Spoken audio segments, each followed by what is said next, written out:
Por que você acha que tem tanta distorção relacionada à Inquisição? De onde partiu essas distorções? Exagero no número de mortes, exagero nos entendimentos, nos assuntos, enfim, nessas mentiras, falsidade mesmo, coisa deslavada, como é o caso, por exemplo, desses aparelhos de tortura.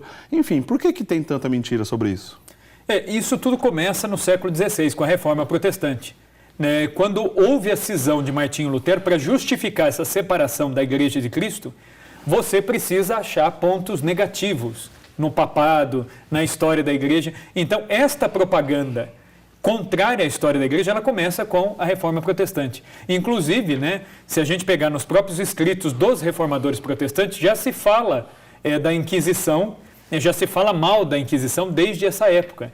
Entendeu? Então, não é nada de novo. No século XVIII, os iluministas, para desacreditar tudo que a Igreja produziu em termos de conhecimento, pioraram ainda mais essa narrativa. No século XIX, os pensadores ateus, então, se apropriam disso e ampliam isso mais. Aí, no século XIX, século XX, vem o comunismo, que começa a espalhar os seus tentáculos aí pelo mundo todo, e aí o comunismo se apropria dessa narrativa que não é nova e ainda tenta desacreditar ainda mais. Então isso é uma campanha que os inimigos da Igreja sempre fizeram, Por exemplo, a maçonaria italiana, querendo unificar a Itália toda no século XIX, eles começaram a procurar na história da Igreja pontos negativos para desacreditar a Igreja. Então, por exemplo, só que eles caíram do cavalo. O que eles fizeram? Eles foram ao pontificado do Papa Alexandre VI, que moralmente era um Papa que tinha muitos problemas, muitos pecados pessoais, e pegaram os escritos de Alexandre VI e falaram, nós vamos usar os escritos dele para justificar os erros da Igreja. E caíram do cavalo. Por quê?